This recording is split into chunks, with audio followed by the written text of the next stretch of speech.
Dear viewers, আজকে আমি 1 September 2025-এ supreme court দ্বারা দেওয়া জাজমেন্ট দ্বারা পীড়িত সমস্ত শিক্ষকদের উদ্দেশ্যে একটা খুব ভালো অথেন্টিক খবর দিতে চলেছি। এবং এই খবরের এই যে কার্যপ্রণালীটা চলছে, যেটি আপনাদের আমি জানাতে চলেছি, এটার ফিউচার ইম্প্যাক্ট যে একটা ব্যাপক এবং ভালো কিছু হতে যাচ্ছে, সেটা আমার এই মুহূর্তে জেনে এটুকুই মনে হচ্ছে। এবং এই মুহূর্তে সমস্ত শিক্ষক সংগঠন এবং শিক্ষকদের একতাবদ্ধ থেকে কি করা উচিত সেটাও আমি এই ভিডিওতে বলবো। তাই পুরো ভিডিওটি মন দিয়ে শুনুন এবং সঙ্গে থাকুন। সোশ্যাল মিডিয়ায় আপনারা হয়তো জেনেছেন, একজন সাংসদের নাম বারবার চর্চায় উঠে আসছে। তিনি হচ্ছেন রাজ্যসভার সাংসদ মাননীয় প্রমোদ তিওয়ারি মহাশয়। আসলে তার কাছে রিসেন্টলি উত্তরপ্রদেশের শিক্ষক সংগঠনের নেতারা টেট ম্যাটার নিয়ে জোরালো দাবি তুলেছেন এবং তিনিও প্রমোদ তিওয়ারি মহাশয়ও এ ব্যাপারে পজিটিভ আশ্বাস দিয়েছেন এবং তিনি এটাও জানিয়েছেন যে আগামী বাজেট সেশনে এটিকে উত্থাপন করা হবে। এছাড়াও তিনি সরকারি বিভিন্ন দপ্তরে এটাকে নিয়ে মুভ করবেন। দেখুন, মাননীয় প্রমোদ তিওয়ারি মহাশয় কিন্তু এর আগেও রাজ্যসভাতে 0 আওয়ারের সেশনে তিনি এই টেট ম্যাটারটি নিয়ে সরব হয়েছিলেন। ফলে তিনি যে এই ম্যাটারটি নিয়ে ভালোভাবে অবগত আছেন এটা বলার অপেক্ষা রাখে না। কিন্তু রিসেন্টলি এই শিক্ষক নেতারা যখন তার কাছে পৌঁছেছেন, তিনি আরও এটাকে নিশ্চয়ই ভালোভাবে মুভ করবেন। বস্তুত আমরা সর্বদা উপলব্ধি এটা করছি যে যত রকমের আন্দোলন বলুন, যাই বলুন, মুভমেন্ট, সব কিছু বেশিরভাগই কিন্তু উত্তরপ্রদেশ থেকেই হচ্ছে। সব কিছু অ্যাক্টিভিটিজ সারা দেশব্যাপী দেখতে গেলে উত্তরপ্রদেশের যে কোনো শিক্ষক সংগঠনই বলুন বা সাংসদ বলুন, তারাই এটি বেশি মুভমেন্ট করছেন।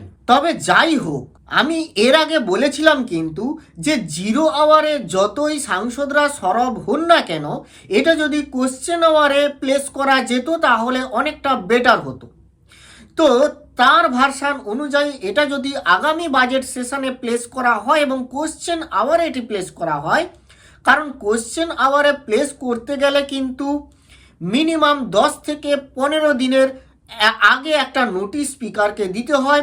সেখানে এটি চান্স পেলে তবেই কিন্তু সাংসদরা কোশ্চেন আওয়ারে বলার সুযোগ পান। আর কোশ্চেন আওয়ারে বলা, কোশ্চেন করা কোনো ইস্যু, সেটা কিন্তু সরকার লায়েবল থাকেন, অ্যান্সারেবল থাকেন to the member of the parliament, যেটা 0 আওয়ারের ক্ষেত্রে কিন্তু ঘটে না। তো সে ম্যাটারটা যাই হোক না কেন, এখন যেটি আপনাদের দেখাতে চলেছি এটি কিন্তু মারাত্মক একটি মুভমেন্ট, পদক্ষেপ বলা যেতে পারে। দেখুন, পার্লামেন্টের বিভিন্ন কার্যপ্রণালীর মধ্যে একটি হচ্ছে স্ট্যান্ডিং কমিটি গঠন করা। এরকমই একটি পার্লামেন্টারি স্ট্যান্ডিং কমিটি হচ্ছে parliamentary standing committee on education, women, children, youth and sports, যার চেয়ারম্যান হচ্ছেন মাননীয় দিগ্বিজয় সিং মহাশয়। ইনিও রাজ্যসভার এমপি, মেম্বার অফ পার্লামেন্ট। তো এই যে স্ট্যান্ডিং কমিটিটি, এটি গঠিত হয়েছে 30 জন সাংসদ নিয়ে। তাদের মধ্যে 21 জন হচ্ছে লোকসভার সাংসদ, বাকি 9 জন হচ্ছেন রাজ্যসভার সাংসদ। এই 30 জন সাংসদদের মধ্যে আমাদের পশ্চিমবঙ্গ থেকে আছেন 5 জন সাংসদ। তারা হলেন অভিজিৎ গঙ্গোপাধ্যায়, কালীপদ সরেন খেরওয়াল, রচনা ব্যানার্জি, বিকাশ রঞ্জন ভট্টাচার্য এবং মৌসুম নূর। আমি এটা বলে রাখলাম কারণ এই যে স্ট্যান্ডিং কমিটির যে ডিসকাশনের বিষয়বস্তু থাকছে তা কিন্তু খুবই আশাপ্রদ। তাই আমাদের পশ্চিমবঙ্গ থেকে যতজন থাকছেন তাদের একটা বলার কিন্তু জায়গা থাকছে। ফলে শিক্ষকরা বা শিক্ষক সংগঠনেরা যদি এ বিষয়ে সজাগ দৃষ্টি রাখেন তাহলে হয়তো শিক্ষকদের কিছু একটা সুরাহা করা যেতে পারে। দেখুন, এই লিস্টে কিন্তু মাননীয় প্রমোদ তিওয়ারির নাম নেই, তিনি কিন্তু নেই। তবে হ্যাঁ, তিনি যদি এই স্ট্যান্ডিং কমিটিকে এই ব্যাপারটা জানান তবে সেটাও কিন্তু একটা কার্যকরী ভূমিকা হতে পারে।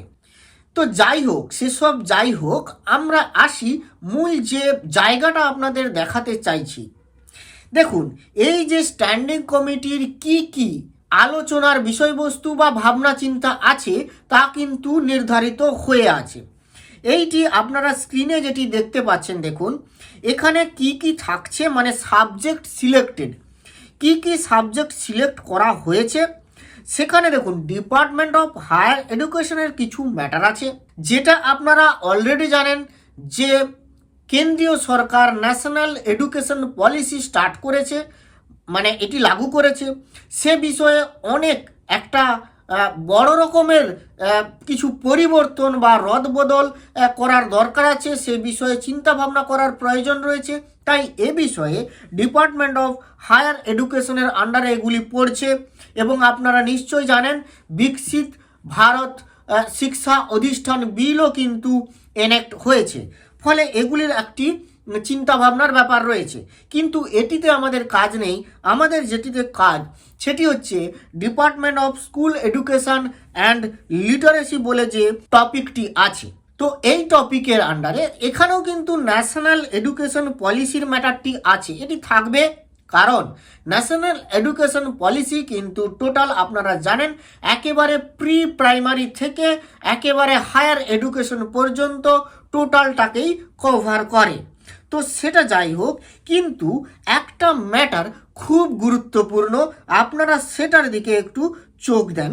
যেটি দেখুন, review and reforms required in the right of children to free and compulsory education RT act 2009, যেটি খুব গুরুত্বপূর্ণ। এই যে আরটি অ্যাক্ট 2009 তার রিফর্মস রিকোয়ার্ড কিনা, এই রিফর্মসটা যদি দরকার হয় কিভাবে করা উচিত, তার প্রেক্ষাপট কি, এই সমস্ত চিন্তাভাবনা, আলোচনা, ডিসকাশন এগুলি কিন্তু এই স্ট্যান্ডিং কমিটির বিচার্য বিষয় হিসাবে রাখা হয়েছে। এটি কিন্তু মারাত্মক গুরুত্বপূর্ণ একটি সিদ্ধান্ত। এইখানেই কিন্তু এই টেট ম্যাটার নিয়ে আলোচনা হতে পারে। তবে আমি এটা হতে পারে বলছি, কারণ সত্যি টেট ম্যাটারটা আলোচনা হবে কিনা সেটা কিন্তু পুশ করতে হবে, না হলে কিন্তু দেখুন আরটি রিফর্ম হচ্ছে, কিন্তু সেটা রিফর্ম হওয়ার পরে আদৌ টেট ম্যাটারটিতে হাত দেওয়াই হলো না, এমনও হতে পারে। তাই এই ব্যাপারটিকে তাদের মাথাতে ঢোকানো, তাদেরকে এই প্রবলেমটিকে বোঝানো, এই ব্যাপারটা কিন্তু করা উচিত। অর্থাৎ আরটি অ্যাক্ট রিফর্ম হচ্ছে, এটা যেমন সুখবর, সাথে সাথে এটাও দেখা উচিত এই রিফর্মের জায়গাতে সেখানে যেন টেট ম্যাটারটি থাকে। এই দেখুন, এই রিফর্মের পরও আর একটা ব্যাপার আছে, সেটা দেখুন টেট ম্যাটারটি কার আন্ডারে পড়েছে। এটা কিন্তু এনসিটির, টোটালি এনসিটির অধীনভুক্ত একটা ম্যাটার। কারণ টেটের প্রথম যে প্রস্তাবনাটা করেছিল সেটা কিন্তু এনসিটি, তাহলে এনসিটির সম্পর্কে কিছু আলোচনা আছে। তবে এ বিষয়ে মাননীয় দিগ্বিজয় সিং মহাশয় এই পার্লামেন্টারি স্ট্যান্ডিং কমিটির চেয়ারম্যানশিপ হিসাবে গত আগস্ট 2025 একটি এক্স মাধ্যমে পোস্ট করেছিলেন।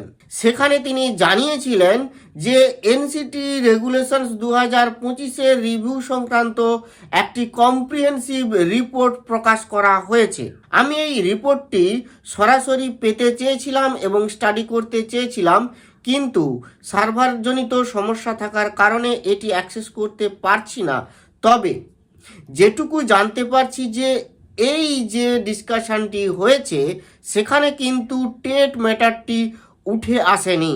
তাই এই আরটি অ্যাক্টের রিফর্ম নিয়ে ডিসকাশন হওয়ার সময় যেন এনসিটির যে কার্যপ্রণালী সেটা নিয়েও একটা ডিসকাশন হয়, এবং এই যে টেট ম্যাটারটি কিভাবে এক্সিস্টিং টিচারদের প্রভাবিত করবে, এবং তা যে গভর্নমেন্টের যে এই ধরনের পলিসিজ, মানে এডুকেশন পলিসি বা এডুকেশন সিস্টেমকে যারা ধরে আছেন সেই তাদেরকে কিভাবে রক্ষা করবে, তা সেই সংক্রান্ত যদি কোনো ডিসকাশন, পজিটিভ ডিসকাশন হয়ে থাকে তবে সেটা আরও বেটার হবে। তাই এ বিষয়ে সমস্ত এনটিটিরই নজর দেওয়া উচিত। তাই এই আরটি রিফর্ম এটা কিন্তু একটি গুরুত্বপূর্ণ ডিসকাশন হতে চলেছে, স্ট্যান্ডিং কমিটির একটি বিষয়। এবং সেই স্ট্যান্ডিং কমিটিতে এটি আলোচনা হোক, এটাই কিন্তু আশা করা উচিত। যাই হোক, আজ এই পর্যন্ত। ভালো থাকবেন, সুস্থ থাকবেন, ধন্যবাদ।